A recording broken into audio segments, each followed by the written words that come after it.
All right. Hi, guys. Hi. Let's see who's here. I see Christina. I see Kenny. I see Leo. Jack's living. Thank you guys for coming back for part two of the deposition.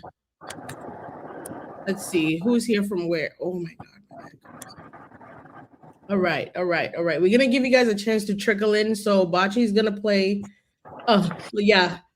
Let's hope the live doesn't mess up today. Yes.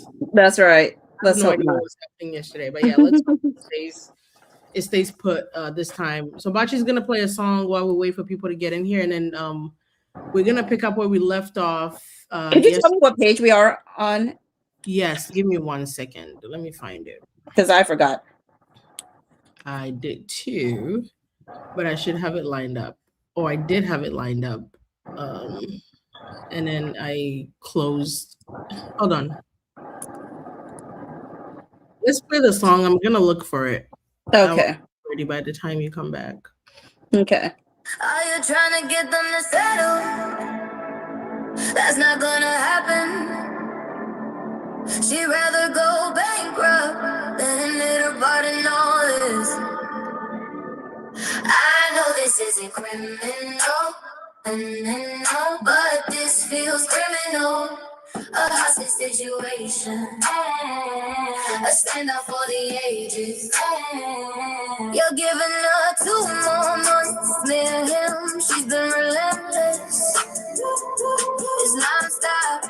Her accusations always turn out to be her confession. I know this isn't criminal, but this feels criminal.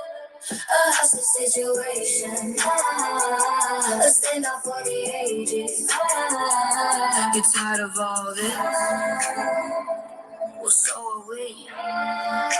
But we're not gonna move beyond this until we see justice. I know this isn't criminal, but this feels criminal. But it's a situation, but I stand up for the ages. I know this isn't criminal, but this feels criminal. It's a situation, I stand up for the ages. I know this isn't criminal. But this feels criminal. So, okay. Sorry. Did you find it? Yeah, we ended around page 133 of 184. 133?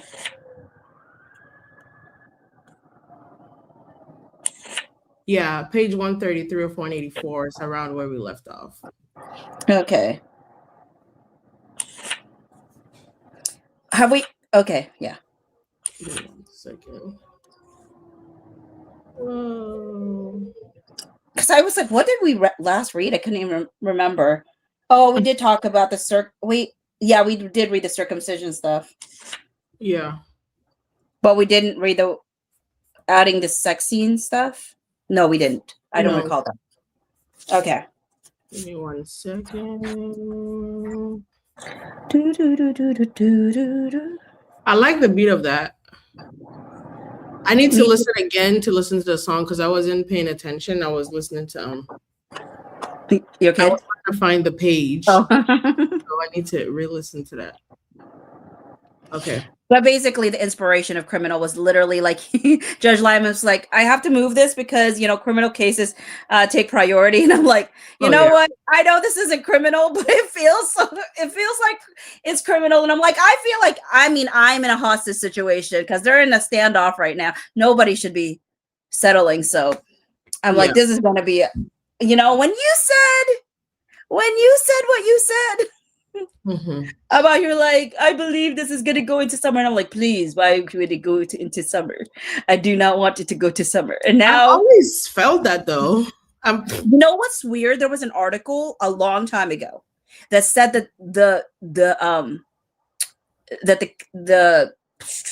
trial, and I think the person put May at that time, and so, but it was months ago that they wrote that, and I was like, oh, they have like an error.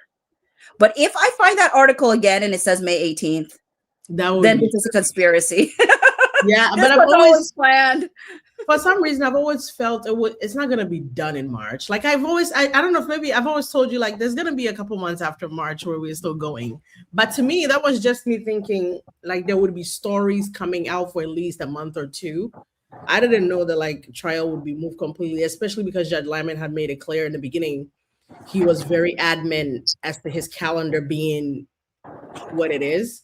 So I don't know how all of a sudden somehow something has to move and he's willing to move off of, and which makes it funnier. I said earlier in my video I posted on TikTok, there was no way he was about to move that trial up if they kept messing up in the media.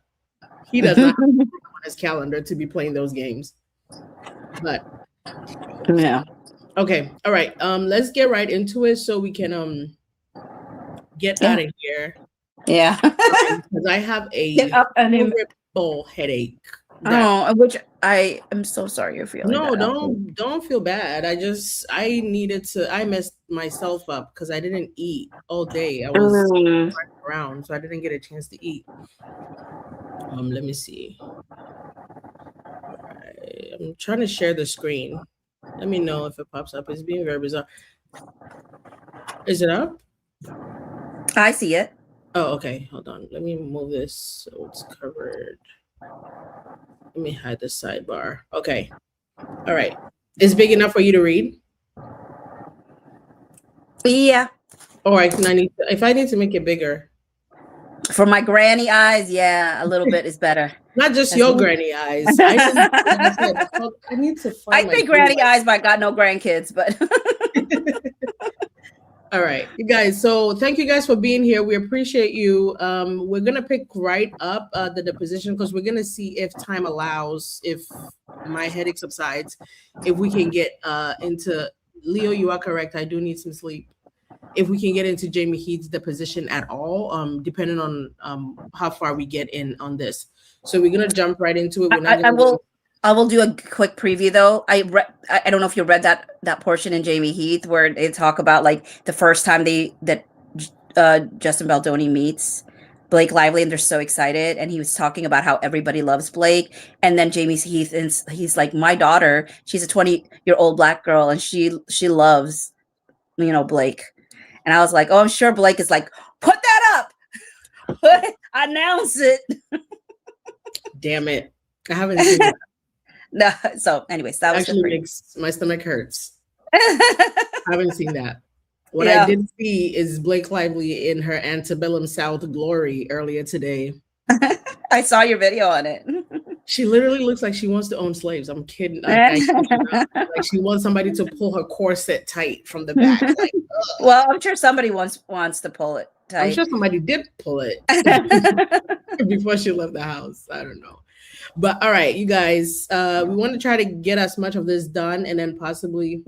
Oh my God, Leo, you're drinking Fever Tree? I love Fever Tree ginger ale. It's my favorite. It comes as a ginger beer and as a ginger ale, and then they have like a light version, like less sugar, but I just drink the regular one. But yeah, I love Fever Tree ginger ale. Okay. All right, we're gonna pick it up. I think we may have read this page, but just so we get back in the flow of things, we are picking it up right here. I was gonna ask, we can Carol will not be available tonight, so I don't mind being Shapiro. We can pick up our own objections, unless one of you in a chat want to pop up and do objections. I would send you the link to come and just objection. That's your only job. So unless they have another line though, Unless they have more than objection, sometimes they do. I mean, I could use a voice changer, but you guys say it causes an echo, so. Yeah, that's true, it did. All right, okay, let's go. So we're picking it up right here on page. What is happening? I don't know, but it's getting tinier. No, I think I'm gonna, I see. Okay. I see what's happening. Okay. Okay, are we good? Is that good for you? Okay. Yep, that's good for me. All right, objection. I don't believe that was my testimony. Would adding a sex scene not in the book be considered gratuitous? Objection. No, because none of the sex scenes that were in the movie as they currently exist were ever in the book in a way that they are. If you flip to page 81 of the script, which is Baldoni 3724, are you there with me, sir? Yes. Do you see A69? Yes. And that is a reference to Aria Hotel Penthouse Suite Night. Yes. And this is the wedding night for Ryle and Lily. Yes. And you see towards the end of that, it jumped to, no, it continues. It continues. Okay. It's written, I'm just going to read it. If it jumps more pages, then we'll skip. As read, the two climax at the same time, they lock eyes and cannot help but smile, baffled that they found each other. Yes. Whose idea was it to add the two climax at the same time? Christy Hall. When did she communicate that to you? We did it. We were writing together. We were in a room in my office. We were specifically working on a lot of the sex scenes. And sorry, go ahead. And we were writing a movie that was filled with romance and lust and intimacy and sex. And again, these are all outlines, right? So a script has far less description in the book. So it ends with us, which has a ton of pages and very detailed descriptions of various scenes so that you can paint the picture in your mind. And all writers do, which I learned a lot on this process, is you have to give some sort of outline so that as you're reading the script, you have an idea of what's happening, and then you work out all the details once you start production, both with the actors in accordance with what is standard for approval, and then after the actress with the intimacy coordinators to figure out what each of these things really mean. Did you ever have a conversation with anyone else, cast, crew, production, on It Ends With Us about Lily and Ryle climaxing together other than Christy Hall? I think I spoke about every single intimate sex scene with our intimacy coordinator. Okay, so Miss Hall, your intimacy coordinator. And then eventually Miss Lively. Okay, and then Miss Lively. Yes. Do you ever recall having a conversation with Miss Lively about the specific line here? I don't recall it being about this specific line. Okay, then do you have a recollection of having it's so weird. I want to jump, but it's so continuous. It's weird. Yeah, I want to know what happens.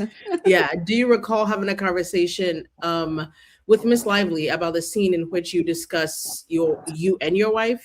Objection. I remember a conversation, not discussing a scene where I brought up my wife. Yes. And what do you recall bringing up? The day before, I had a meeting with the intimacy coordinator to go over ideas for all of these scenes.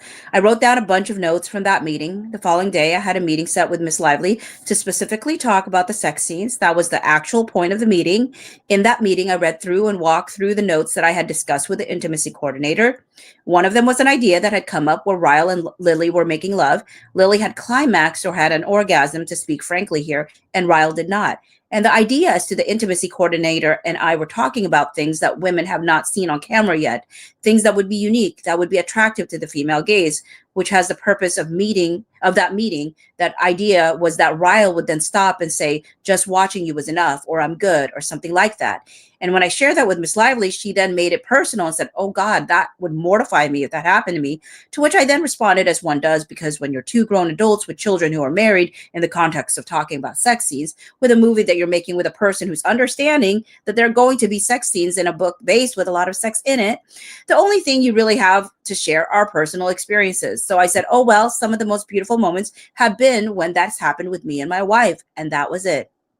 So you were interested in shooting this scene from a female gaze? I was interested in shooting all the sex scenes from the female gaze. The rest of this is so funny because did Miss Lively have a female gaze? I would imagine so if she's a female. Justin, what is wrong with you? He let his intrusive thoughts win so badly. Because why would you say that? Did you believe did you believe she had one? What if Golly was like, do you believe she's a female? Oh my God. I think he wanted to say it so he would see how dumb his question was. Yeah. Did you believe she had one? Of course. All right. Did you believe that gaze was important in cooperating ideas about how these various scenes should be shot? Objection. Absolutely. That's why I incorporated all of Miss Lively's ideas without hesitation. And it's your testimony that when you say Miss Lively said she would be mortified, that you believe she was referring to. If that happened to her, were her words. if that happened to her in her personal life. Yes, it was a personal comment. Like it was inferring that if her husband didn't finish, if she didn't finish her husband or climax her husband, that she would be mortified. La la la la la la la la la la la la la la. Ew, ew, ew, ew, ew. I'm sorry if I gave you visual. I never need to hear that. Ew, so gross. Ew. Just mega mind and ew, I can't. Oh. Anyway, that's that. Oh, that's what? That's what she said. Sorry. That's what she said. Just so you funny man. That's what she said. So she said, "Oh, that would mortify me if it happened to me." Your recollection as you sit here today about a meeting that occurred in April of 2023? Objection. I would imagine that's the.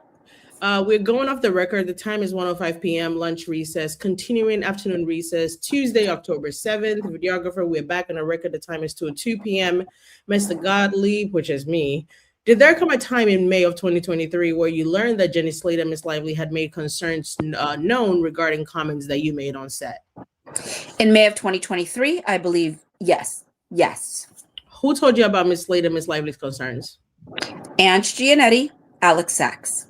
Separately or together? Separate conversations. Thank you. Okay, I was wondering about that. Okay, separate conversations.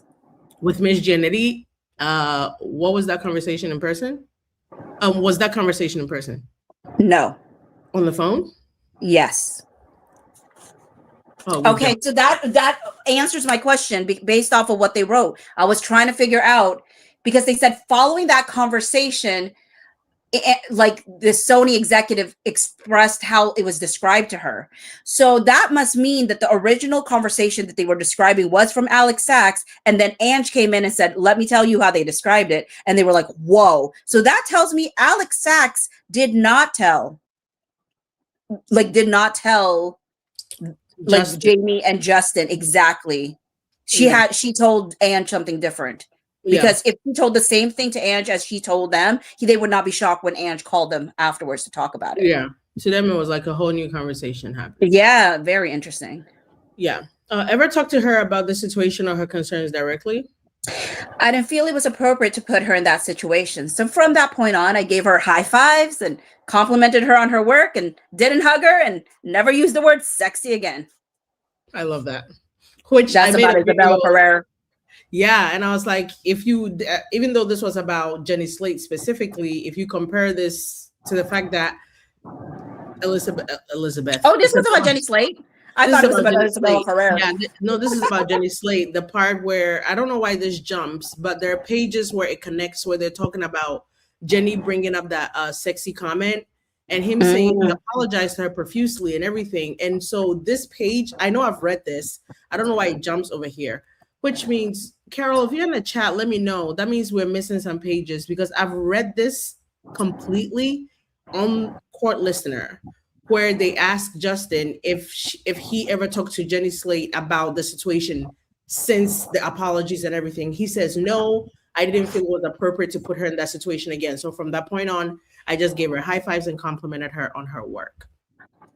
All right, I want to show you a document. I will mark it as Exhibit 27, and Exhibit 27 is a document bearing the Bates numbers JS224 through 225, which is a text message dated May 27th between Jenny Slate and Josh Pearl.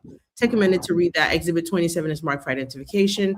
And Mr. Baldoni, I appreciate that looking at some of this may be difficult. Who is Josh Pearl, first of all? I don't know.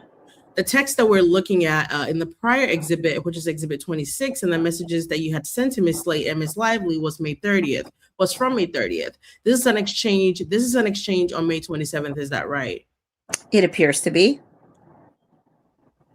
That's you. Oh, it jumps. Who is it? Josh Pearl? Josh Pearl, but it jumps. Sad. You talked before about your desire to tell the story through the female gaze. Is that correct? It was a desire, yes. Why did you choose a male director? Well, for some time, I was actually looking for a female director. I went back and forth from the very beginning of it, if I should direct or not. Originally, I had optioned the book to direct it, and that was the original plan. And that was back in 2019 or so. And culturally, the conversation changed very fast. And so I thought maybe I shouldn't direct it. So there was a period of time where I wasn't going to direct it. And then in the developing of it with Christy Hall and in speaking to many of the women in my life and women who do specific work as it relates to gender, I sought advice. I started feeling like I was seeing the movie and what was possible. And I thought if I could surround myself with the right team, that there was actually something that I could do justice to, because it wasn't solely a female story. There also were elements that I believe could be really helpful to men. So ultimately, because I had the rights to the film and it was ultimately my decision and in consultation with friends and my wife and team, ultimately, he likes to say ultimately, I believed in myself enough to take on the role. Can I just say something before we move on? Yes. And I want to make sure I'm not coming off like I'm dismissing the impact maybe this book and this movie ultimately. But when did we decide that It Ends With Us was going to be a historical masterpiece that decides the fate of women, that ultimately we need to, like, when did that become a thing? Like, am I tripping, or like, are they treating this book and this movie as though it's going to be some type of historical timepiece that people are going to come back to and reference in time, as in like this cultural movement happened? I'm sorry, but it's not that. Like, and again, well, certainly not that at all. Because I think what it comes down to is I think Justin had a vision that's what was very different than Blake. I think Blake had a commercial vision. Yeah. I mean, not that they weren't trying to make it commercial. Of course, they were trying to make money as well. So, but I think that, you know, Justin has always spoken about how impactful he thought this movie could be. So yeah. I understand, like, she's a controversial writer. Even before this whole thing, people thought that she romanticized DV. And actually, he talked about that, right? Are you scared? But you get behind me and say it. What do you mean people thought? She romanticized DV. I'm saying people thought because I've never read the book. I can't say that I thought that because I've never read the book. I don't have all you need to opinion. All you need to know is she made press-on nails and a drawing book to go with her mother's DV story. That's all you need to know. That's it. Ultimately, she decided not to sell the books because that was crazy, but she still up till today has a collaboration with the Olive and whatever company selling press-on nails. I'm sorry, but what the heck does press-on nails have to do with DV? It will never. I'm sorry I took you guys off on a tangent, but I'm sorry, we're treating this book and this movie like we're gonna be referencing it in 30 years. If you're ever in a position like this, just It Ends With Us. We're not doing that. Like, this is not it. This is not what it is. It's not what they think it is. And Justin, I'm actually kind of mad at him for wasting all of our time like this. Anyway, you thought you would be the best person to direct this film? At the time, I did. He said, I regretted that shit very quickly. Oh my God, at the time I did. Here we go. Here we go. This is important to me. I need to know here. Did Colleen Hoover ever tell you that she wanted the director of It Ends With Us to be a female? My recollection from the very beginning was that Colleen Hoover knew I was going to be directing this film. That was why she gave me the rights. Thank you so much. I really appreciate that, because Blake Lively and everybody else wants us to believe Colleen insisted the director be a woman. All Colleen insisted on was Justin not ask fundraising from her fans and that she gets a nice check. That's all she wanted, honestly. And then here's Blake Lively asking all of the crew to donate to her kids' stuff after they've been out of work. So bizarre. So very bizarre. So bizarre. So my question is, at any point in time, did Colleen Hoover ever tell you that she wanted? He just answered that, no? He said from the beginning. And then he's like, well, maybe later. But like at any point in time, he's, well, while we're thickening and I'm directing Colleen, it's like, well, No, I'm talking to you now. Oh, okay. I was like, it went away. No, but to me, it's like you're trying to bait him. Are you trying to say that? Okay, Oh, he's totally trying to bait him. in the beginning, she didn't say that, but after Colleen and after Blake got her hooks into Colleen and she convinced Colleen to come tell you, hey, we want you off the project, did Colleen then say, hey, Justin, I know we're like halfway through filming, but can we change to Chrissy Hall directing? Or she did Daddy-O or some shit. Don't waste my time. Yeah. Okay, now I'm going to ask the real question. Okay. So my question is, at any point in time, did Colleen Hoover ever tell you that she wanted the director of the film to be a female?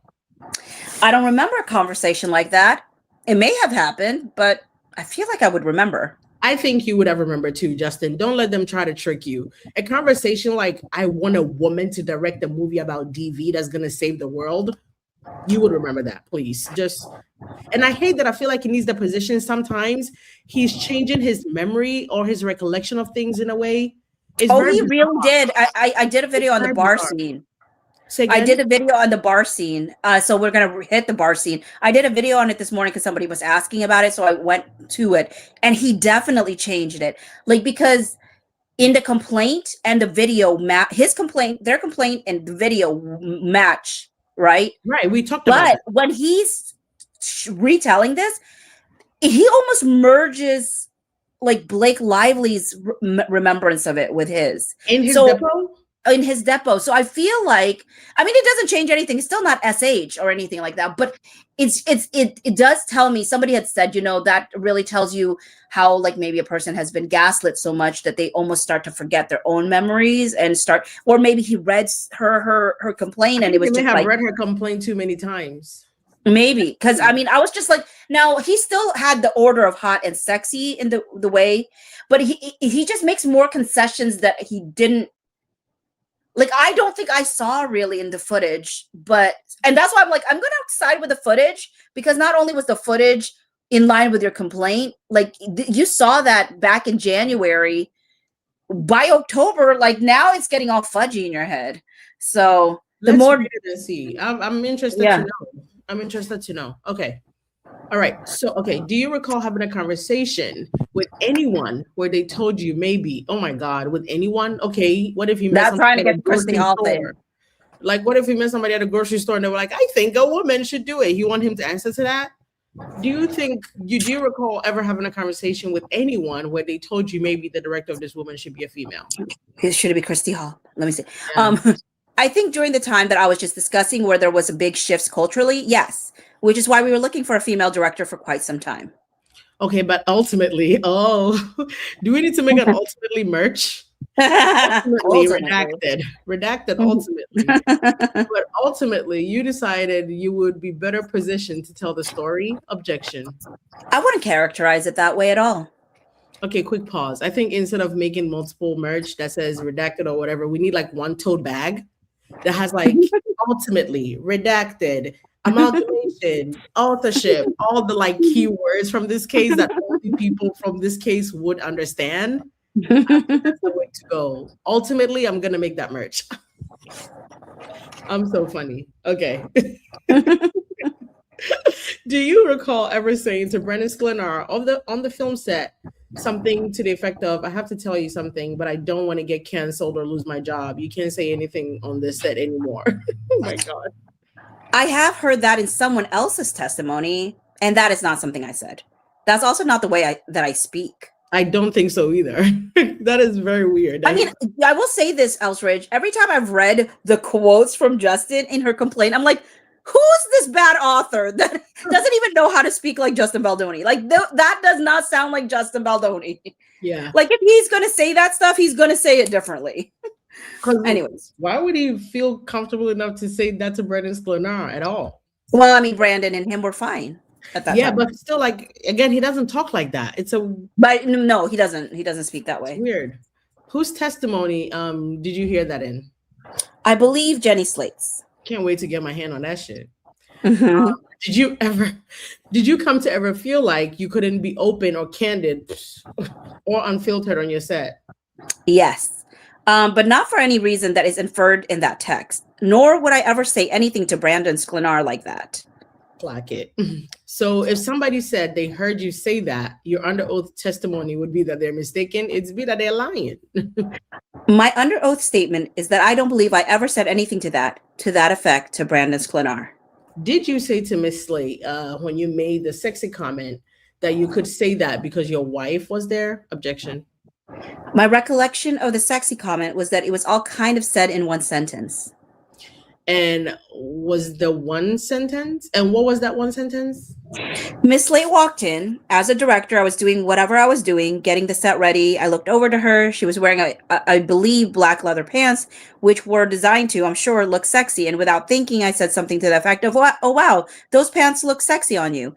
And my memory, if it serves me correctly, my wife was in the room nearby. And I think in my head, I was like, oh, maybe I shouldn't have said that. And I said that as a married man with my wife in the other room, because I did not want it to come off in any way like it apparently did. So I was just, in that moment, it was just an instance where I said something that I was like, I probably shouldn't have said that, and just tried to not make it super awkward and made a bad joke at the end of it.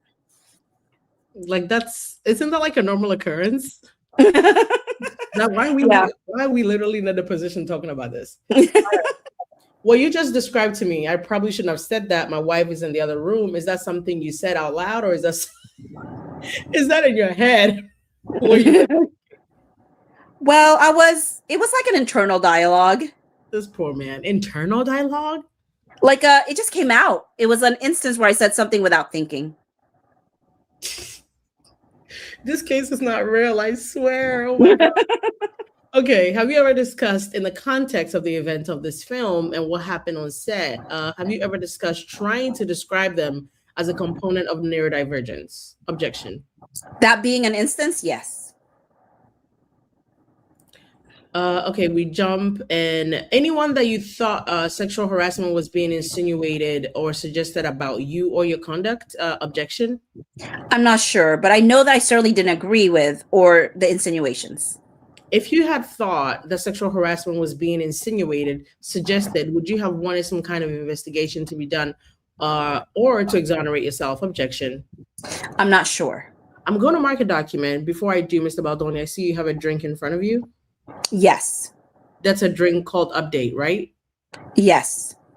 Are you a sponsor or promoter of Update? A sponsor? Yeah. What do you mean by a sponsor? Appears from the transcript I did. Wait. Well, why was he asking him about that? Like, what? Wait, what is this being filmed? Like you brought a sponsored drink into the. Like, why is he asking that? That's so weird. Hey, Elsie, I see you're drinking Fever Tree on YouTube. Are you a sponsor? Hey, Fever Tree, look, I'll give y'all a lot of at any given point. These bad boys, Abachi, I'm not shitting you. These bad boys come 4 in a pack, and this shit is $5.99. Well, let me bring in kind patches. Oh, I need to get some of that. And these are really good, actually. Today I went grocery shopping. And it was this is not my favorite. I need to do that. I need to get that. And this was on sale for $4.99. So I grabbed a couple. Fever Tree. If you're looking, if you're seeing this, I could become a big person next year, you know? I could be on the news and stuff. I could be interpreting this case for the CNN people or somebody. I don't know, MSNBC, whatever. So please. Why did you think that he's doing sponsored drinks in a deposition? Did Blake Lively bring her Betty Booze? She probably brought booze. Ryan probably had some aviation gin along with. I don't know. That is so weird. That is the weirdest question. I wish they let us finish that page because it doesn't make any sense. From the way it's already going, I could tell you he's about to be like, no, what the fuck? Because he's like a sponsor. Like, why? Mr. Aldoni, I see a drink in front of you. That's so weird. Like, okay, that's the weirdest question. But even if he is a sponsor, okay, if I bring essential water into a deposition, unless you, the lawyer, or somebody writes that I'm drinking essential water, it would never be known. Like, nobody cares. It's so weird. You know, every accusation is a confession. I'm telling you, she's got to have been bringing Betty Booze. She's got to have been bringing something into her deposition. Is my Gottlieb shareholder or something? Because I need to go Update drink. Because all of a sudden he's got me talking about Update, and we are all talking about it. So let me find out what this drink is. I mean, I'm sure she came out with like outfits, like dressed like Blake Lively going to her deposition. She was wearing this outfit with these shoes and this dress. You guys, so I pulled up what the drink looks like. You guys want to see it? Sure. I pulled it up myself. I'm gonna have to stop our thing depo and show it after. Oh, it's a caffeine-free thing. Yeah, that's at least I think this is it. Caffeine-free, sugar-free energy drink. You would be drinking some shit like that. That's why he probably thought, like, you must be getting sponsored, because why are you drinking that? You guys, this is what apparently here goes a free promo. Hey, update. If you see it, can you imagine if my next video I have an update drink and I'm legitimately better than Mint Mobile. I'm gonna reach out to them. Hey, you guys, you're big in the Blake Lively Justin Baldoni trial. If you're looking to get your shit up, just oh yeah, that because the Red Bull was a no-go anymore. LOL. Said Khaleesi, dire wolves.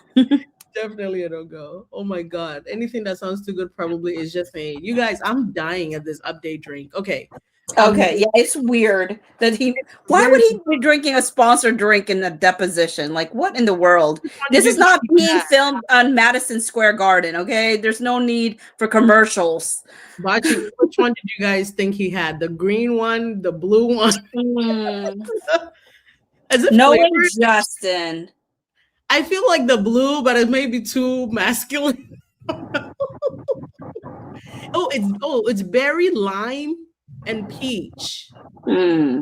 Berry, lime, peach, and I think what is this? Tangerine? Oh no, tangerine. Yeah. You guys, you know what? I'm gonna take a shot in the dark. I'm going with this. I'm going with a mandarin. That's a good choice. It's a good choice. Yeah. Now I'm gonna have to try this update. It worked. Whatever the sponsored drink, it worked on me. Now call me curious. Oh my god. See what you caused, my godly. We were doing fine. We were really doing fine. Okay. Let me take this seriously now.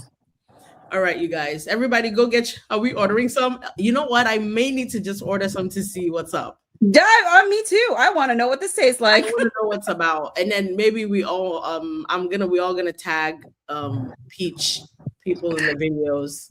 You know, Elsridge, once I get my update, I'm gonna just do a video. Sponsored by Justin Baldoni's deposition.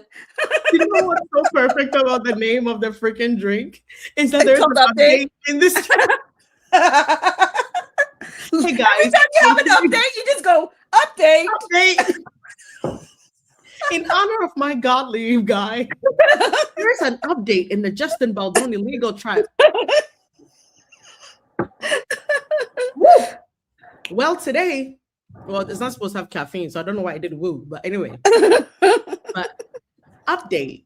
There is my godly, you're a funny man, bro. I don't know why that was so weird. I hope he had a point, but sometimes he never does. Now I really need to see what happens. Okay, so we're just gonna right here. It says, "What do you mean by sponsor?" Which, if Justin is asking, "What do you mean by sponsor?" the answer is definitely no. Like, I'm not a holder or something like that. I bet you she did come with some Betty Booze up in her. She probably did. I mean, Betty Buzz. Betty Buzz. Bring up Betty Booze. Can't be boozing in the middle. Yeah. Of yeah, couldn't be. The depot. That was horrid. Oh my god. Okay.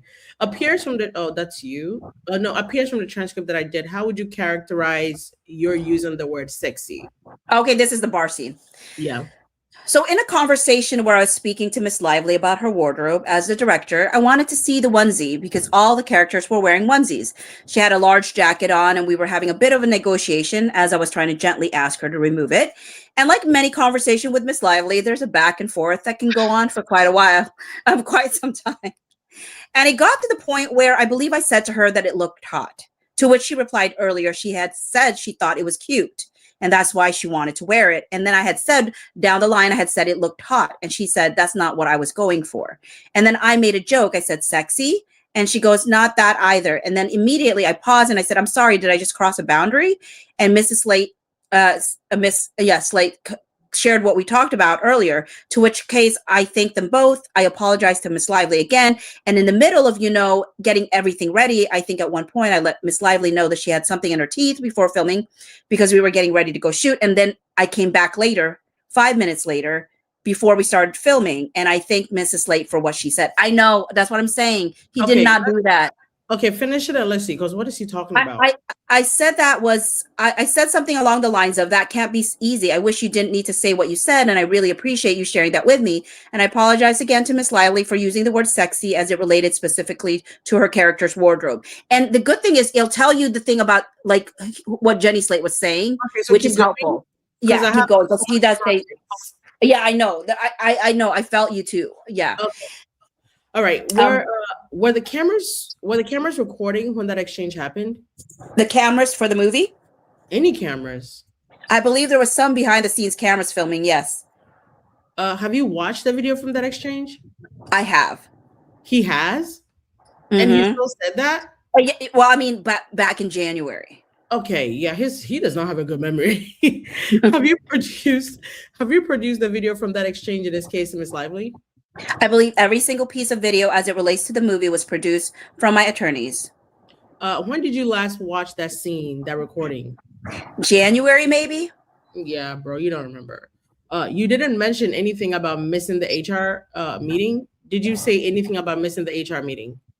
Yes, I did. In response to Jenny Slate's kind of, as I mentioned earlier, joke, as she was saying, we don't say that anymore, I immediately responded and said, I guess I missed the sexual harassment meeting. Did you miss? No, that's why he said that. Did you miss the sexual harassment meeting? That's why I said I made the joke, because I did not miss the sexual harassment meeting. I will say this real quick, Elsridge. She put the HR meeting and the sexual harassment meeting as two separate stories. But I kind of remember when we talked about, like, we feel like it was the same story. Yeah. And it's the same story. And that's why I also think that's why I heard sexual harassment meeting when everybody else didn't. It's because I could hear it because this sentence was there. And he admits he said sexual harassment meeting. Now, mind you, he also said other things that I was like, the video doesn't show that. Yeah. But that's why I said he melts a little bit of what she said happened. But I'm like, but I go with the video. The video trumps your memory. I'm sorry. And your original version was accurate, not this version. And I'm also hearing him say that he walked away for 5 minutes. No, you didn't. Nope, not in 5 minutes. I mean, he did walk away eventually. Yeah, but for like 5 seconds, maybe. Yeah. And it wasn't in the middle of that exchange. When he eventually goes back to flip through the director's book or whatever, that's way after this exchange. Way after. Covered. Yeah. And I don't know, but it sounded to me like here he forgets that he said hot as in temperature of the room, because you literally see him do this. Mm-hmm. But it's also like here he is agreeing with her saying he said hot as in appearance. Yep. I'm wondering if he has read her exchange, her complaint too many times, or maybe sat with it too much or thought about it too much, that now the moments are melding together, like you're saying. That's what I think. And closely to Blake's perspective.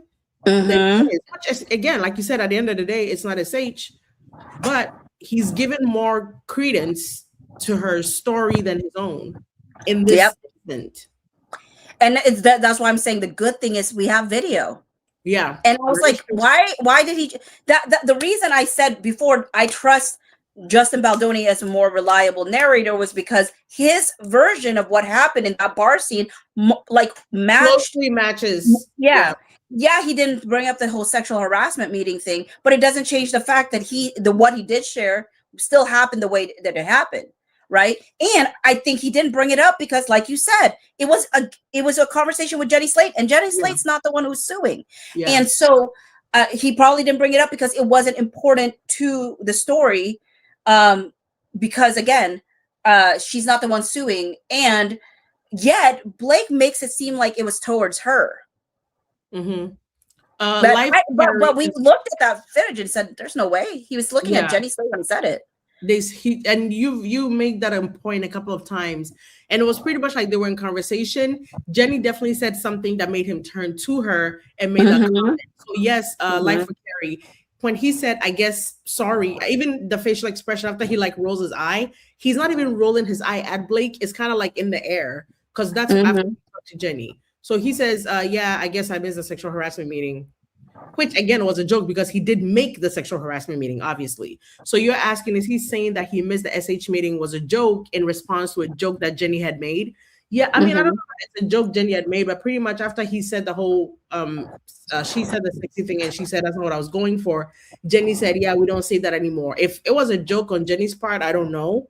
Or it was like a statement to like support Blake's position, I don't know. But it definitely was in response to what Jenny said, not in response to what Blake said as to that's not what I'm going for. That's not what it was meant for at all. Exactly. Okay. Agree. Yeah. Okay. This is but I did find it interesting, and I was glad that we got that confirmed, because I think you and I were on the same page. He's not looking at Blake when he says this. Yeah, it was definitely towards Jenny. And even after, like I said, and it was definitely towards Jenny, because there is a slight, and I know you said you didn't see it, but hopefully another angle. But Jenny literally reaches out and touches his arm, kind of like in comfort thing. It's such a split second. If you're not paying attention, you don't see it.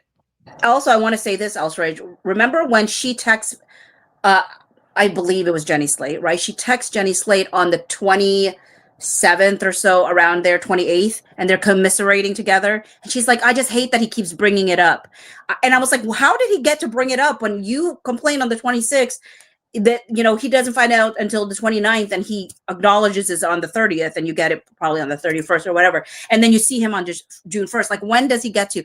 But in his story, he brought it up multiple times to apologize multiple times. And that's why she's like, you just move on. Like, you just don't make it awkward like that. Like, you just, why don't you just move on? And I'm like, move on. Like, you should move on. Like, you're saying he doesn't know how to move on.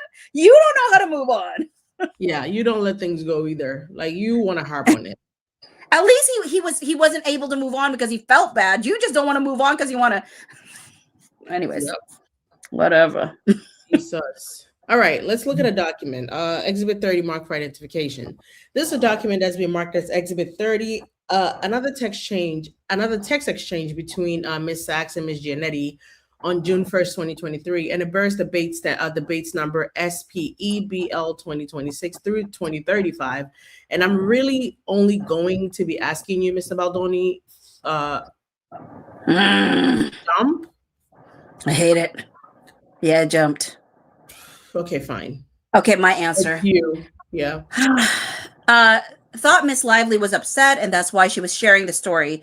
I can't speculate to what Miss Lively was feeling. All I was saying was that she did not seem upset as she was sharing the story. It felt like this was something that she wanted to share to ensure it didn't happen again, but I can't speculate as to what she was feeling or not feeling. She didn't want it to happen again. You understood that? Yes. Okay. Did anyone talk to HR about the incident in the trailer? To my knowledge, no. Do you know one way or another whether Miss Lively started locking her trailer door after the event? I do not. Did Sony ever issue any kind of warning to you or Mr. Heath so far as you know? A warning? A warning. No, not that I'm aware of. A caution? You're welcome to refresh my memory, but not that I can think of. That's fine. I'm just interested if you recall any time that they cautioned, warned, or otherwise issued anything that sounds like that to you. I don't recall a warning or a caution. Let's do Exhibit 31. Exhibit 31 has been marked for identification. Mr. Baldoni, you've been handed what's been marked as Exhibit 31, which is a document bearing the Bates numbers Baldoni 16447 through 16452. And this is in a text chain, I believe, between yourself, Mr. Heath, Ms. Abel, and Stephanie Jones on November 10th, 2023. Let me know once you've had a chance to look at it. Okay. Had a chance to review Exhibit 31, Mr. Baldoni? I have. Do you recognize this document? I do. Have you seen this before? Yes. Do you see that the meeting was supposed to include, as read, the director, all producers, the Sony representatives, the newly engaged third-party producers, BL and BL's designated representatives to confirm and approve a plan for the implementation of the above that will be adhered to for the physical and emotional safety of BL, her employees. The fact that her sister is included in her employees is sickening, and all the cast and crew moving forward. I do. Did that meeting occur? I believe that meeting did occur. When did that meeting occur? The evening before day one of production. I don't have the exact date offhand. January 4th, 2024? That sounds correct. I know it is correct. I know that date. Yeah. I know the date better than Justin, apparently. Him. I don't think he has a great memory, which is so weird for an actor, for his line. Or maybe he was traumatized. Yeah, that's what I was gonna say next. Yeah. And what was that meeting held? Miss Lively and Mr. Reynolds' residence. Why? Yeah. Why did they allow that? I mean, I guess it's in the beginning they trust people, but like, why are these meetings happening in your house? Why is Blake Lively not leaving because everything is to go to work? It's a job. You leave your house and you go to the job, unless it's a Zoom. But why is she making people like at her beck and call? Pretty much like, yeah, if it's happening in my house. Yeah, everything. Like nannies are on staff working. I need to be home. Maybe it's because she's recording. No, maybe they had it in a third apartment down there that nobody lives in. That's just collecting rent and dust or mortgage. Knowing them, I don't know. All right. And did all those people that we jump. We're back on the record. The time is 4:20 p.m. Dang, I don't want to go home.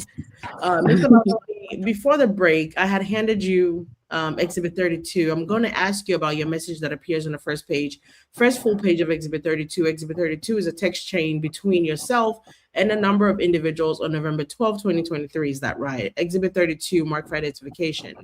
Yes. And how would you describe, it looks like there's a title to this group. It says prayers. Oh, the dang prayers and support group. Yep. But it's interesting because this is November 12th, which I haven't read these things. What is that? April 12th. It's like 3 days after the 17-point side agreement. No, what is that? Oh, sorry. This is just a group of some of my best male friends. Sorry. Boccee, what is that? I'm sorry, but there is a super chat sticker. Oh. I'm going. Oh my God, that is so funny. Oh, thank you so much, you guys. All right, here we go. JTQZ5XW. Thank you so much for the 5 super sticker. All right, let's jump. That was a tongue twister. That I know. Thank you so much. All right, Boccee. Let's I was just about to say something. My brain, I forgot. So you're pulling a Boldoni. You haven't read that text chain, have you? You don't know what that text message say, right? I think that's the text message. The only one that I know is the January 5 text messages. No, so this is November 12th. This one is between him, Andy Grammer, Jamie Heath, Justin's dad, a guy named. Oh, I meant to, but I didn't get to. Okay, Travis Van Winkle. He pretty much tells them about the fact that Blake showed up with a 17-point agreement, and he knows she's trying to like get one pulled over him and trying to like manipulate him and all of that stuff. Jamie's good, he's good. If you want to read that, we can. Guys, let us know in the chat if you want to read this text chain after we finish this line of questioning here. I'll pull it up. All right. You're still reading, and this is just a group, or you're done? Oh, I read it already. Okay. And Mr. Heath is on there. He's a friend and also a co-worker, right? Yes. And what about Mr. Musio? My best friend, and not technically a co-worker, former partner. Okay. Here you are saying, as read, we all know what this document insinuates, right? I see that. You say, this is, oh, yeah. They pick your little quotes here, but if you want to read the whole thing, I could pull it up. This is all manipulation, right? I see that. I said that too. You say, as read, there's even silly things. Yeah, there's even silly things inferring Jamie was inappropriate, which is silly, right? I read I read that too. Yes. I mean, he wrote that, but I guess he's saying he read that now. Mhm. Is the reference to Mr. Heath that's in the 17-point list a reference to entering trailers? Objection. I have no idea what I was referring to here. Okay, but but what you knew was you thought that there was something inferring that Mr. Heath had been inappropriate, which you thought was silly. Objection. I don't know what I was saying was silly. That's what I can tell you. You said, as read, this letter was sent in an effort to gain power over you personally in the studio, right? I think that's what I believed. That's what you believed at the time? Very clearly, yes. Yet you thought all or nearly all of the requests or the conditions in the letter were reasonable, right? Objection. I did. I want to reiterate, whenever they say that, it's like they're not saying it was reasonable. It's like these things are already implemented. These things are already happening. I said, if you're saying this and this to be safe to come back to work, we already have that in place. So when they agreed to that, because it wasn't like something drastic had to change for those things to be put in place. Mm-hmm. If you're trying to come up with a plan. No. Oh. So what kind of plan is that? Objection. Oh, yeah. So what kind of plan is that? Objection. If you're trying to come up with a plan to assert power and domination over somebody, why would you send them a list of 17 very reasonable things to do? Objection. I can't speculate. I mean, I can't speculate as to why someone would do that. In the list of the 17 conditions or the text that was accompanying it, that was screenshot in the document we just looked at, was there any demand to send Miss Lively the unfinished director's cut of the movie? Yeah. In what we read together? In what we read together. No. I mean, he says that in the text, though. Was there any demand that Miss Lively be allowed to take control of the edit of the film? In the 17-point list? In the 17-point list. No. Was there any demand about ultimate control over the content of the film? Objection. I believe there was in the 17-point list. And what is your recollection of that?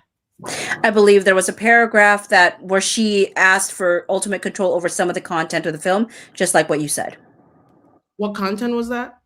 I believe any intimate scenes depicting her character. Over intimate scenes, correct? Yes, but okay. I consider that content.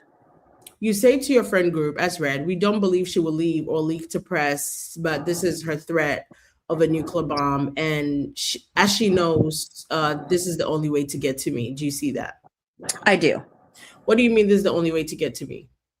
I'm not sure what I meant. Do you believe that as you sit here today, that the 17-point list was a nuclear bomb and the only way to get to you?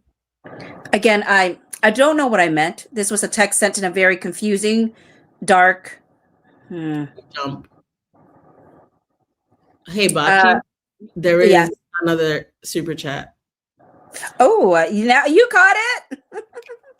Snaps for me. Yeah. Thank you, Fernando. Love you both. Thank you for what you are both doing. You guys are welcome, and we thank you for tuning in and not letting us sit here alone looking like crazies. I mean, the thing is, we would read this on our own anyway. I mean, we really would. We would do it anyway, so it makes sense to do it in front of all of you and everybody can hear it. And I honestly, and we say this all the time, reading the depositions this way is so much better. Mm-hmm. Literally sitting there reading both characters yourself. There is something about the memory and allowing you to, remember when you hear the two roles being played by different voices. Do you use different voices? Yeah, which is why you're funny.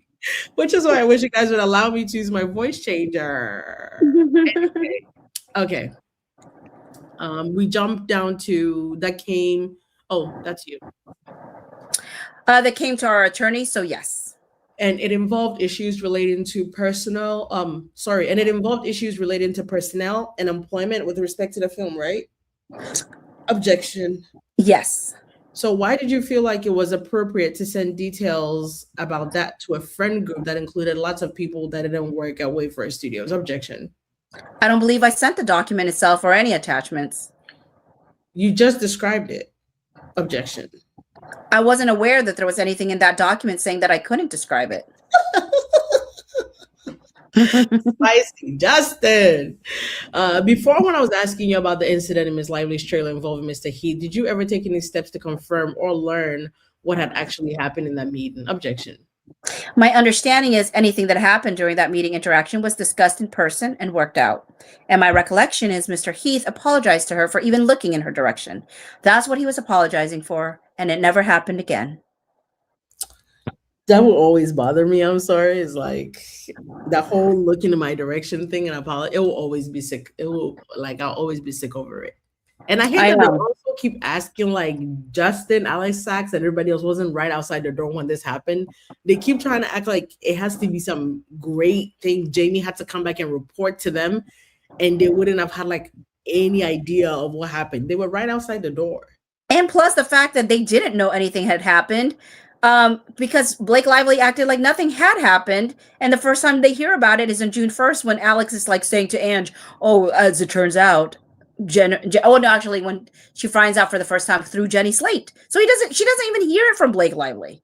Yeah, it's a mess. So, all right, so objection to that.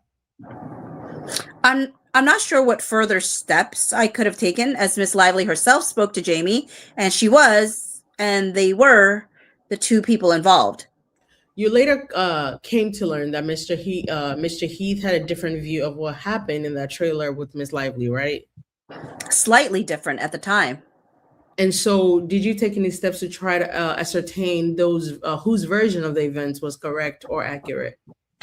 No, because at that time, the story seemed to be pretty similar, and there was no reason to. It was worked out. Eventually, you believed Mr. Heath's.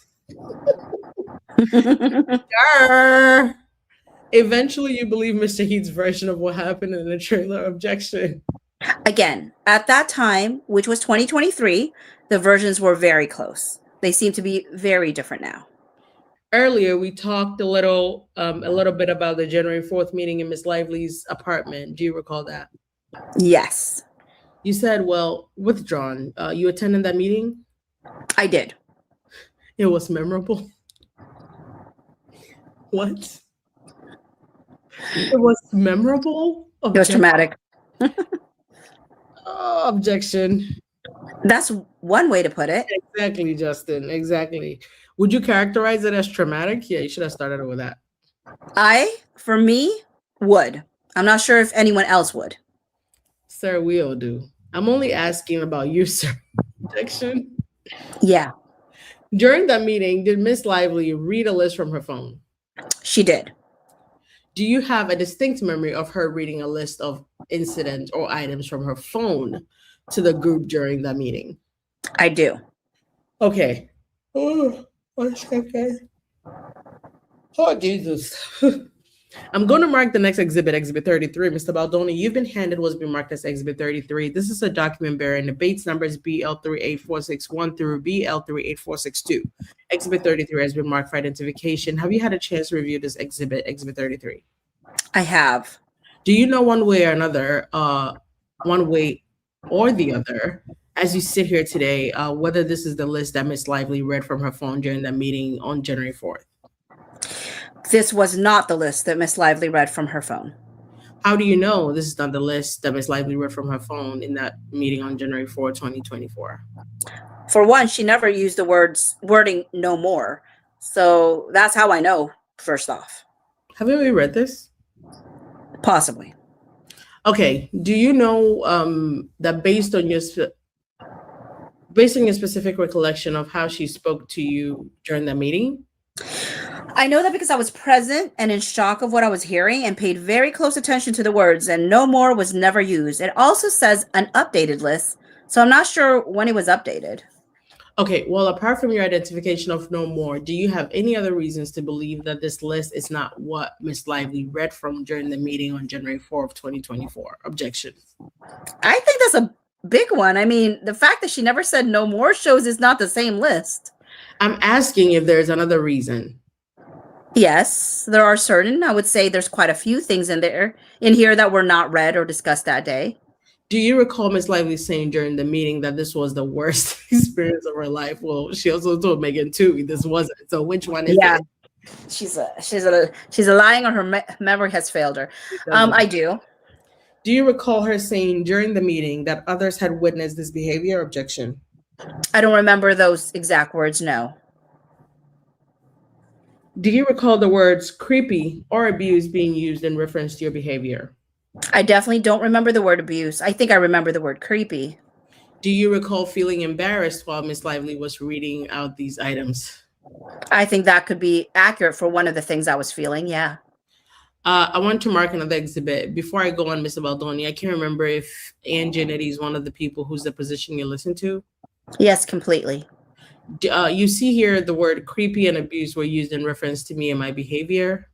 I do see that, yes. And you see a little bit later, you say that you were unable to respond. Mr. Heath did a beautiful job apologizing. You were embarrassed that you were unable to formulate the correct words to apologize, and honestly feel like a bad person. Do you see that? I would beat myself up a lot, clearly. You said, as read, it's hard to feel so much of what they believe about me is false because they're so convinced that it's real. Do you see that? I do. Did it occur to you that they might be right? Yes. Wait, is this? It jumps. Okay. I was about to say. It jumps from 272 to 278. Yes, along with her husband and her best friend.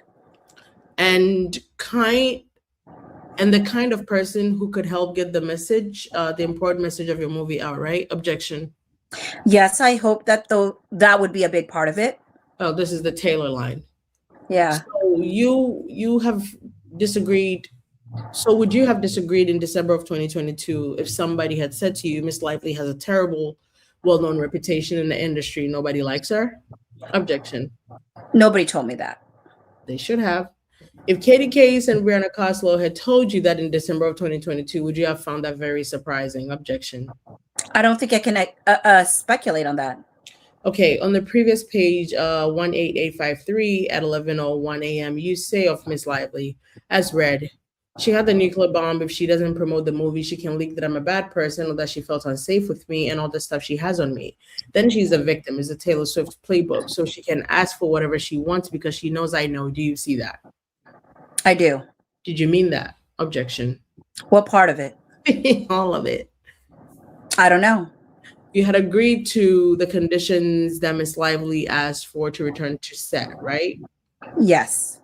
And upon the return to production, so far as production on the set went, things went pretty well, right?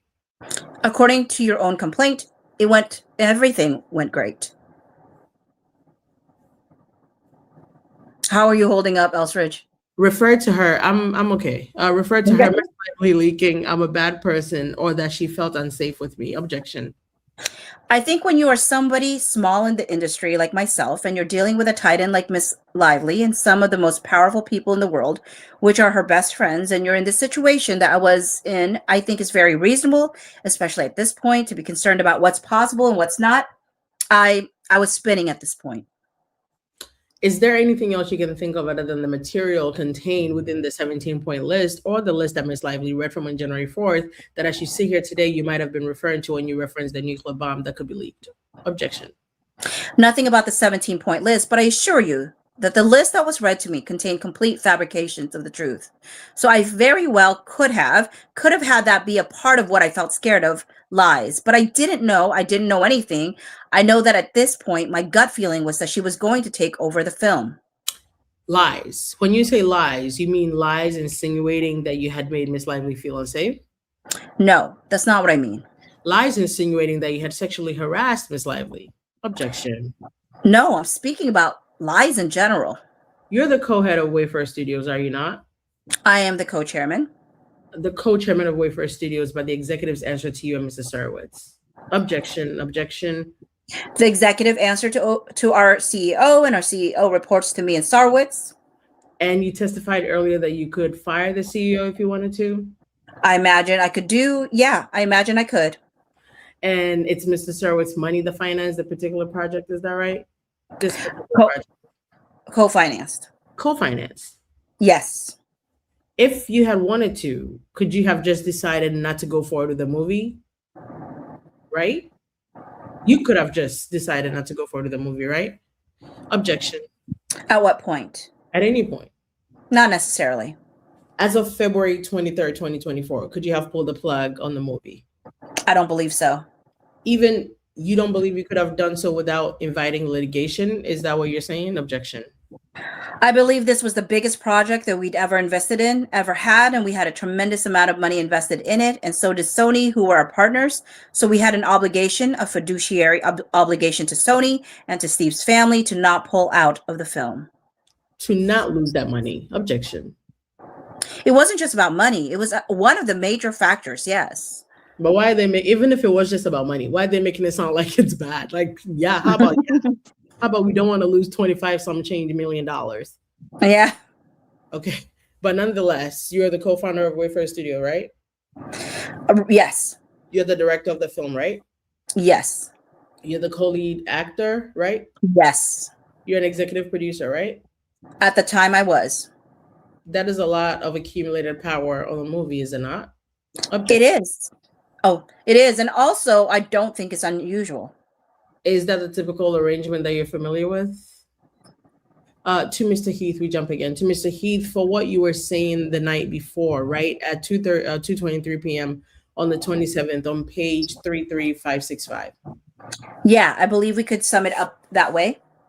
And what you say is you've just come out of therapy and you're purging shit out and exhausted. And then you say so much fear of Blake coming out and going public about how I'm a bad person and I save not who I say I am. Do you see that? I do. And that's similar language to the fear that you described to Mr. Van Winkle in a document we just looked at a few minutes ago from February, right? Objection. I believe so.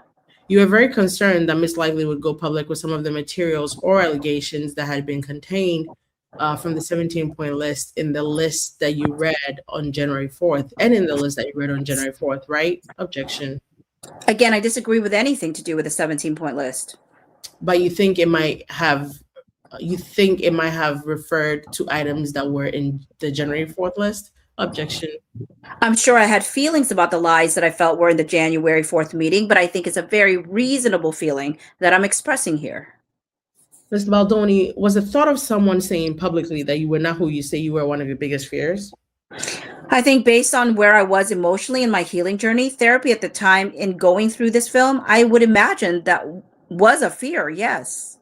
And that's what you're referencing here to Mr. Heath, isn't it? With your reference to the little boy that you're so intertwined with? Objection. I'm just out of therapy and clearly not very sober in terms of my emotional state. So I was extremely sensitive and vulnerable and clearly in a very dark place at that moment.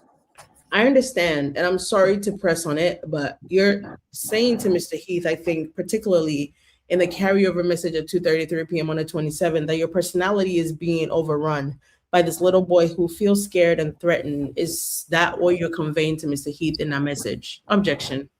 No. That's not what you meant by as read. He's been running the show when he feels scared and threatened. And that's who you get so frustrated with. Objection. What I meant by that is in moments of intense emotion, in moments where I'm short or can get angry very quickly, in those moments, I believe that is the little boy in me that doesn't feel safe. And it's in those moments like, okay, I'm going to stop there, even though it really stops there. But does that mean he never felt safe with Alex? I mean, why would was he feeling some vibes off of Alex that he was feeling that way? There will be no reason for him to have felt safe with her, though. So I don't doubt that. I think that was really interesting. Okay, with me, I had no idea. Did you ask her why? Objection. I think it was very clear that when a person publicly unfollows you and also through channels tells you they don't want you at the premiere or they won't attend, I think I took the hint that I shouldn't reach out to anybody and ask. But you didn't reach out and ask, right? I did not believe that anything I had to say could compete with any influence that Miss Lively had. Even though in your view, all of this was based on lies? Objection. When you're dealing with arguably the most powerful couple in Hollywood with the most powerful friends in the world, mixed with someone who's extremely charming and personable and has so much to offer someone as young as her, by that point, There was nothing I believe I could have said to her that would affect any. Wait, right here, are they? I think it's about Isabella. Isabella. Okay, because he's talking about she pretty much like what can Justin offer you versus what can the Reynolds offer you. Yeah. I'm turning it off because I'm plugging in my phone. That's fine. Okay. Do you want me to wait for you to come back or I can read? It's a minute you can read because yours is a little bit longer. Yeah. It's a minute before. So you guys, I'm sorry I keep stretching. I told you guys my back is horrible and I've been pushing it a lot with these lives lately, so I'm starting to feel it. All right, let's see. So sorry, Elsridge. No, it's okay. It's okay. I need a new chair. I need a better chair, honestly, but I'm going to sit sideways to see if it helps at all, but hold on. All right. Do you think your conduct this is so much better, actually. I can lean. Do you think your conduct on a set of It Ends With Us had anything to do with the decisions made by the cast other than Miss Lively to not follow you and not appear alongside you at the premiere? Objection. I'm unsure if... Can you repeat the question? This is not working for me. The stenographer reporter reads as follows. Do you think your conduct on the set of It Ends With Us had anything to do with the decisions made by the cast members other than Miss Lively not wanting to follow you and not appearing alongside you at the premiere? I can't speculate and answer that question. Okay, you don't know what your motivations were? I think it's impossible to know that what anybody's motivation is. And you didn't ask what their motivations were? I did not ask what anyone's motivations were. And notwithstanding what you were very concerned and very afraid, and notwithstanding that you were very concerned and very afraid, you did not initiate an investigation at this point in time to clear your name? Objection. I did not initiate an investigation at that time. Instead, you retained the agency group, right? Objection. I would not classify it as that. And you commissioned the scenario planning document to get ahead of what you thought might be coming? Objection. I just want to go back. I did not use the word instead of investigating. I just want to say that's not it. I disagree. All right, we jump. Like every other production, correct. Did you want reporters to know that? I was not hiding that. Is being called a scab a positive or a negative implication in your view? I'm not sure I can answer that. But you wanted reporters to go in that direction, right? Objection. What I believe I was doing was passing on a message from my partner, Steve, who relayed to me after reading a story that appeared to be in response from something Miss Lively had said on her own. She was not even asked about whether or not her husband wrote a scene. And then because of that, received a lot of negative backlash, as did Mr. Reynolds. Because why would Mr. Reynolds be a WGA writer writing a scene in someone's movie that he's not credited for? And so Steve, seeing Mr. Reynolds' apparent leak that the script was a disaster, which seemed like he was trying to save his own image in that moment, asked me to pass on to Melissa and Jen that an idea could be presented, which would be flipping this narrative that our movie was a disaster to begin with. And this, again, was a purely defensive conversation. There was an offensive move done to say that our script was originally a disaster. And we were implying that this could happen. We did not say, go do it. I don't, unless you have something where I did. You characterize these as offensive and defensive, yet you have admitted that you have absolutely no idea what the Mr. Reynolds ever said that the movie was a disaster that he saved. Objection.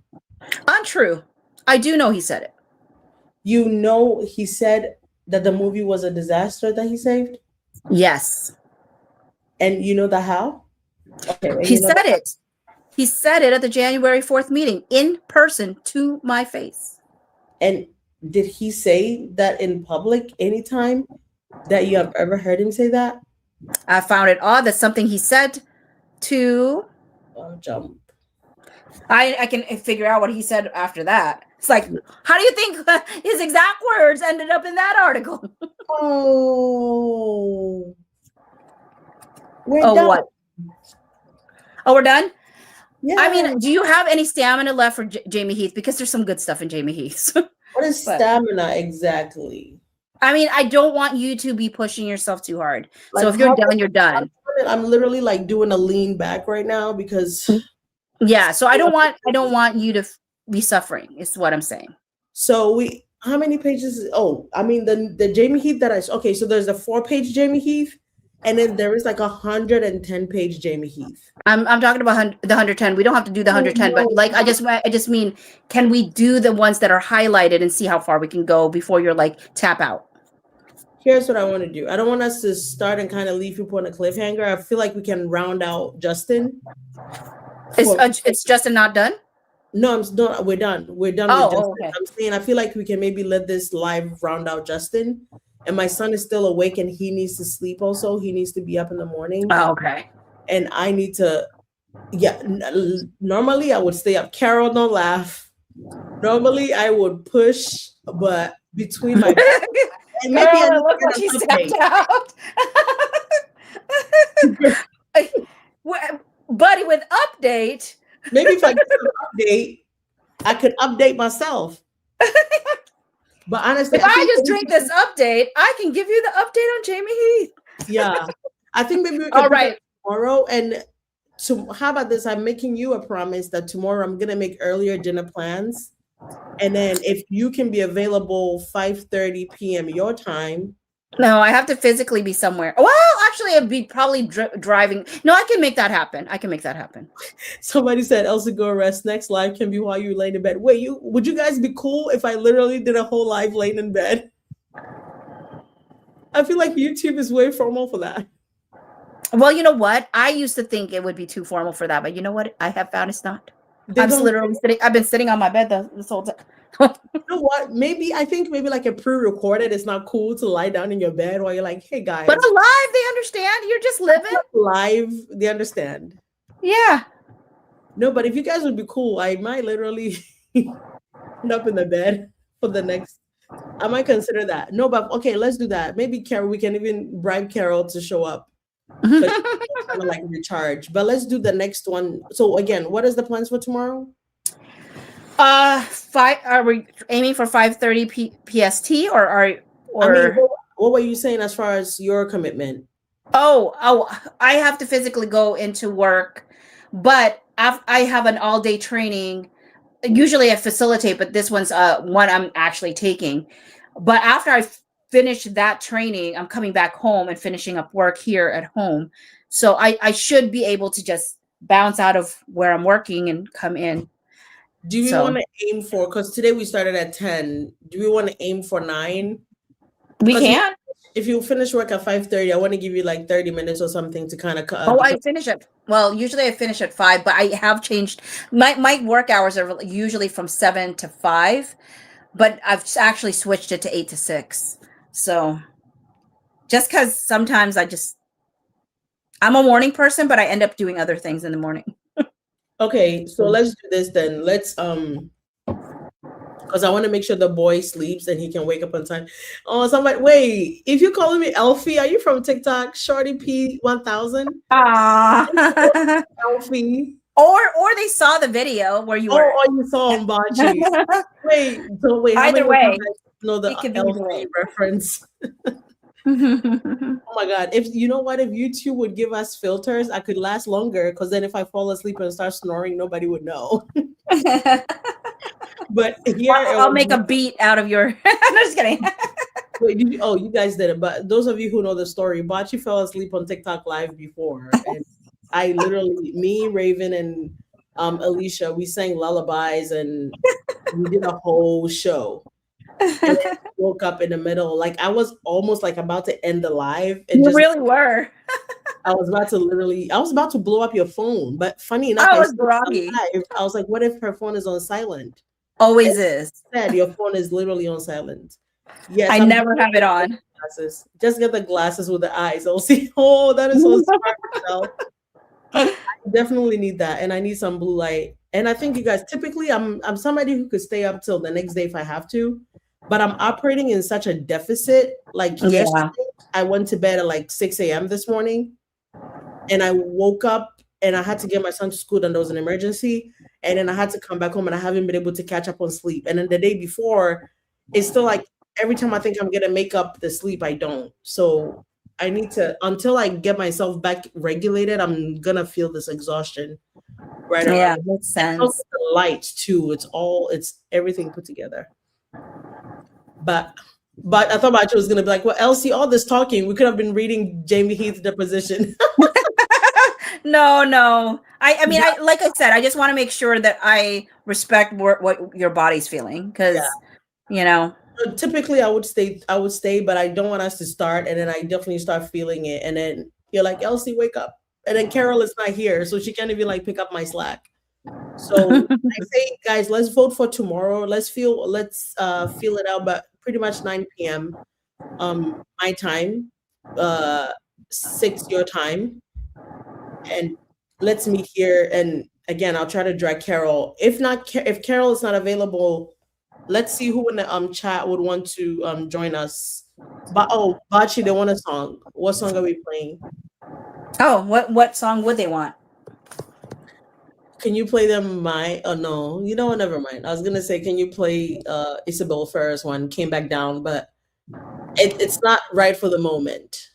What is right for the moment? I don't know. Is that wait, is that Poison or No, that's not. Don't Settle. Actually, Don't Settle is the most appropriate one. That is perfect. Actually, Don't Settle is the most appropriate one. Them towards the settlement. Which you guys, I have a video coming for you tomorrow morning for the order that dropped today. I filmed it way earlier in the day, so we didn't have the legitimate order yet. So when we got the order later tonight, I kind of did like a jerry rig where I fit it in there. It's gonna look weird, but I'll edit that sometime around 4 or 5 a.m. this morning, and I'll have it tomorrow morning, and I'll have it for you guys in the morning. But keep an eye out for that. All right, Bachi, let's play Don't Settle and let's send the people to bed. Okay. Oh, and then Leo wants the song from earlier, so we can do Don't Settle and Criminal. Okay. Can we start? I want to do it. She's so predictable. We knew she would do this. Kick the can down the Except this time it's the judge. Oh, yeah. delay the inevitable. I've never seen a victim try to hide her own words from the Redacted. world. Ultimately, Please don't settle, don't let them win. Hold the key to the fire. The little pyro would love that. Hold them accountable. All these years they thought they became untouchable. Please don't settle, don't settle. Her husband is so jealous of you. He has been trying to peddle a light version of you. He tells us he's a people pleaser. Newsflash, he has pleased no one. And I mean no one, not even his wife.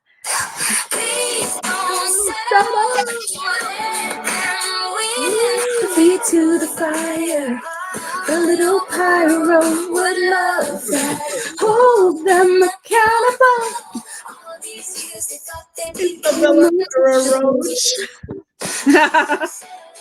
Don't settle when you don't have the strength to keep fighting. Please look out to the sea of support here, rooting for you. You're not alone. We're lifting arms up as you battle. Please don't settle. Don't let them win. Hold their feet to the fire. That little pyro would love that. Hold them accountable. All these years they thought they became untouched. Please don't settle. Don't settle. You know what? I would love it if people could actually, I would actually really love if these could be translated in other languages. What about that? Oh, you know how I do my Spanish dubs and stuff on Instagram? I don't know. Let me see if it would do that. It would be so cool because I'm like, ooh. Can you imagine other people from other languages singing this with their whole chest? Suno doesn't allow that to happen. Oh, I don't know. I mean, I don't know if it translates. Check it out. Maybe they have that. Oh, Carol, we miss you. Carol was singing along with us. We miss So do you you so want me to much. play Criminal? Yeah, Some people said Slammed, but yeah. But somebody said Criminal and Slam both. Somebody said Elsie singing in Spanish. I mean, do you want me to just do Criminal, or do you want me to do Slammed as well? It's something you could do both. Okay, so let's do Criminal and then end with Slammed. Yeah, that's fine. Okay. Please don't. I'm trying to get them to settle. That's not gonna happen. She'd rather go bankrupt than admit her part in all this. I know this isn't criminal, but this feels criminal. A hostage situation, a standoff for the ages. You're giving her 2 more months to smear him. She's been relentless. It's non-stop. Her accusations always turn out to be her confession. I know this isn't criminal, but this feels criminal. A hostage situation, a standoff for the ages. You're tired of all this? Well, so are we. But we're not gonna move beyond it until we see justice. It's cool. I know this isn't criminal. Oh, I like the little dove.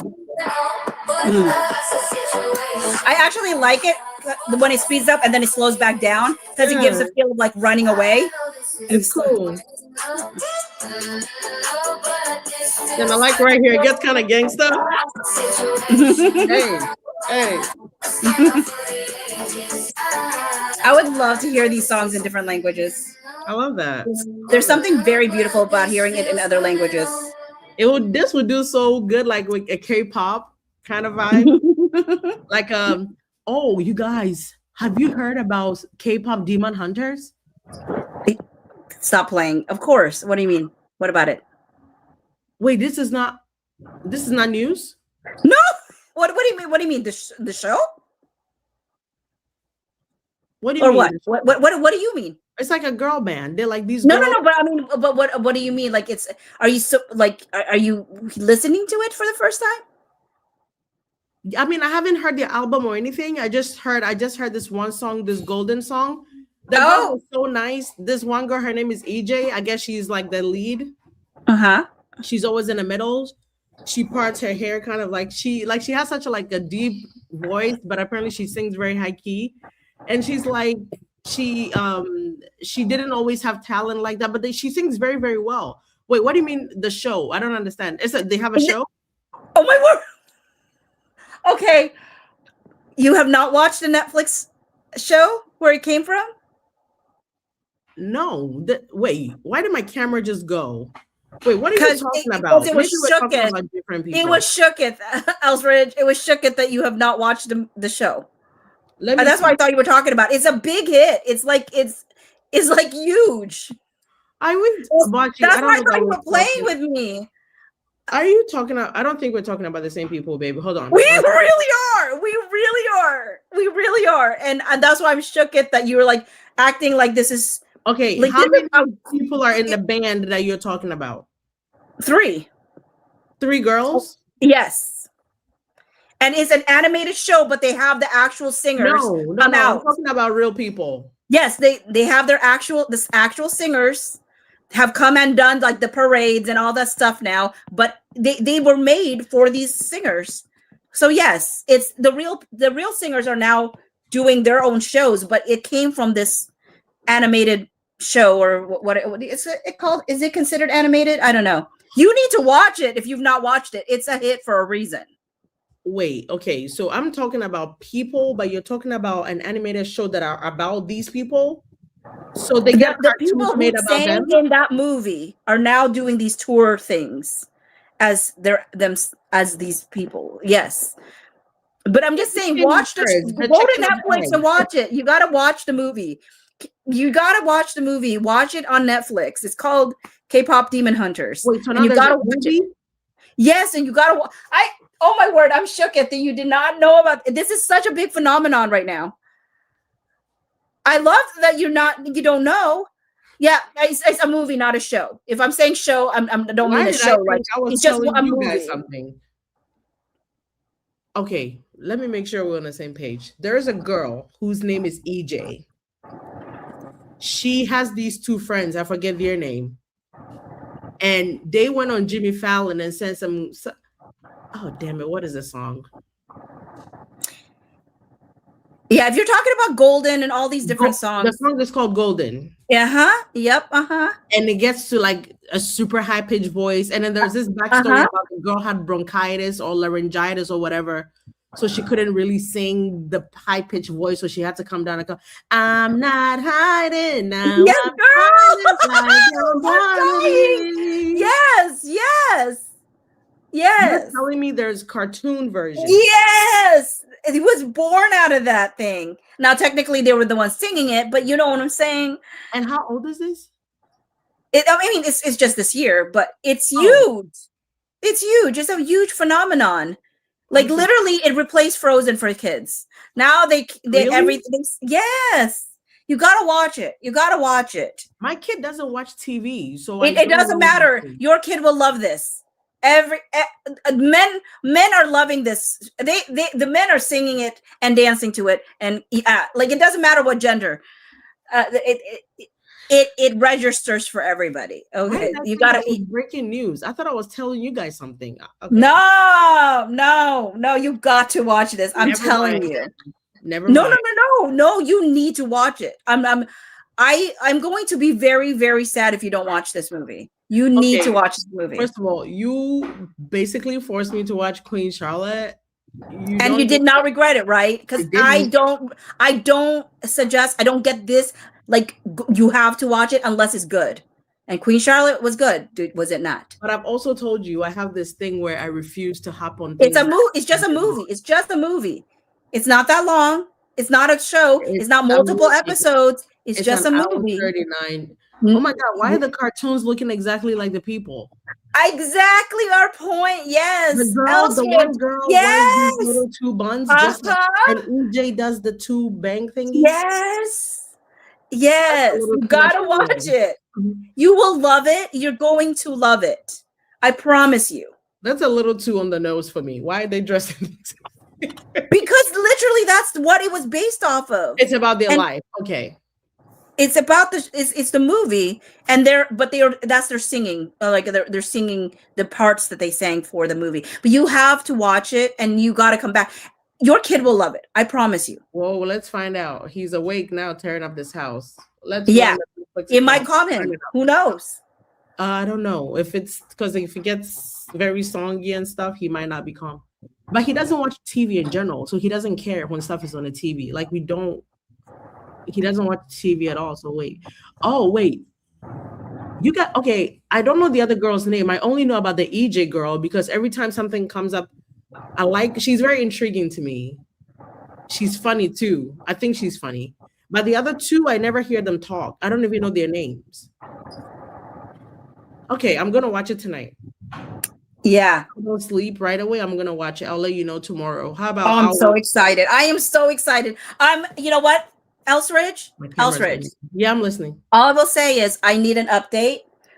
Oh, I will need an update. You're a funny woman. Oh my God. Which color? Update? The golden. There was like a rose gold one, right? Let's do the rose golden one. Let's do the rose gold update. Okay, you guys. Do you want me to just play Slammed or and close it out, or do you? I'm thoroughly embarrassed at the fact that I thought I was telling you guys about something. No, I'm so excited that you did it. I'm like, you guys about K-pop, pop hunters, and everybody's like, bitch. You're fucking late. But no, it's so exciting because now we can tell you to watch the show, and I know you're gonna love it. Okay, I know I'll watch it. We'll talk tomorrow. I'll let everybody know how I felt about it. And because if you like them live as the real people, you're gonna love the show. But I'm also just listening to like one song. I don't know. You're gonna love the rest of the song. What is the movie about? Oh my word, you're just songs. Elsridge, you're just gonna love it. Just Okay. just Okay. I just won't go ask. like just not know anything and just go in. Bless you. Okay. I don't want to be annoying and keep asking what is it about? What is it about? I'll watch it. We'll see. Okay, let's close out with Slammed. I'm so excited that you're gonna watch this thing. If it's bad, I will fight. I mean, it's a global phenomenon right now. I highly doubt. We're trusting. We're trusting Kinney. We're trusting Kinney. Okay, Yeah. Kinney says it's good. All right, you guys. I'm watching K-pop pop. He yelled at me. I don't remember exactly what he said.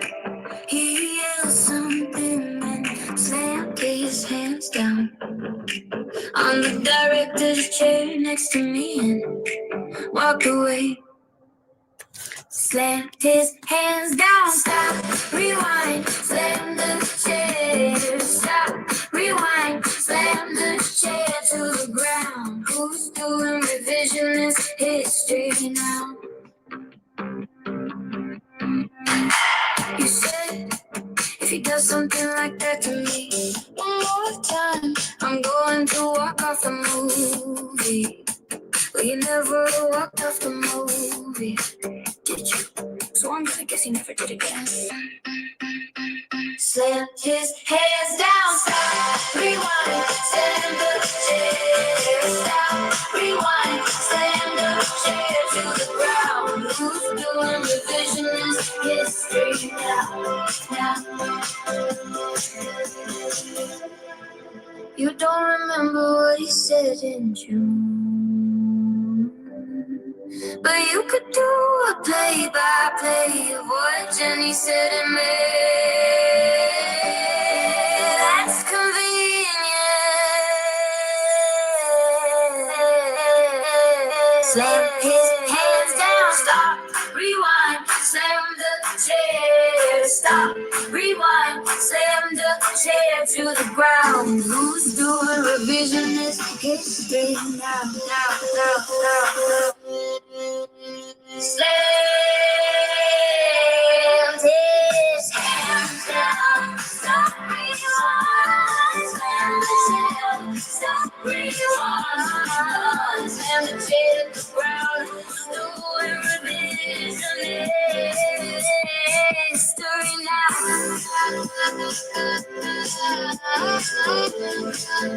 Well, I'm looking forward to hearing my review of my update of K-pop Demon. What is it? Yeah. K-pop Demon. K-pop Demon Hunters. K-pop Demon Hunters. Yes. I'm so excited to watch it. I'm excited to see it now. Yeah. I didn't know that it was a whole thing. My Netflix never recommended that to me. Like, I don't know. Maybe I need to pay more attention. Yeah, I'm so excited for you. And thank you for the folks that say they love the new album. Yay. Thank you, guys. She said, have you seen the PRPs that Rolling Stone is saying that Taylor Swift's latest album critics were part of a bot campaign? Well, then I guess I did. Oh my God. It was horrible. It was horrible music. All she did was sample like some of the greatest hits ever and threw lyrics over it. It was horrible. Horrible. Anyway, thank you guys so much. If you're still here on your way out, please remember to like the live. And I know sometimes you guys think liking the live means hitting the heart in the corner, but no, you have to like the on the channel, like it there. But thank you guys so much. We appreciate you for tuning in. Yeah, there's a quick question in the chat that I want to answer. It says, Boccee, where can we listen to the album? You can listen to it on Spotify, Amazon Music, Apple Music, Pandora, YouTube Music. Somebody said they're the first fan on Deezer. I didn't even know Deezer exists, but Deezer, does anyone know what Deezer is? I'm not sure, but somebody does because they said they were the first fan on there. iHeartRadio.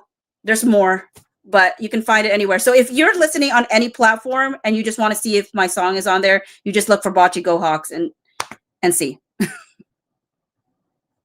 Michelle, that's how it goes. We say bye, and somehow 20 minutes later, I'm still yapping. But it's a different energy though for like this kind of stuff than having to read through it. Yeah, because it's kind of like you're calm. You should be fading away. It's kind of like reading a book to fall asleep versus like having a conversation. Yeah, for sure. Thank you guys so much. All righty. Bye, everyone. Good night. Bye. Bye. We didn't call it. We're leaving. Kill switch. Kill switch. Kill switch. Bye. Good night, guys. Bye. Thank you so much. All right.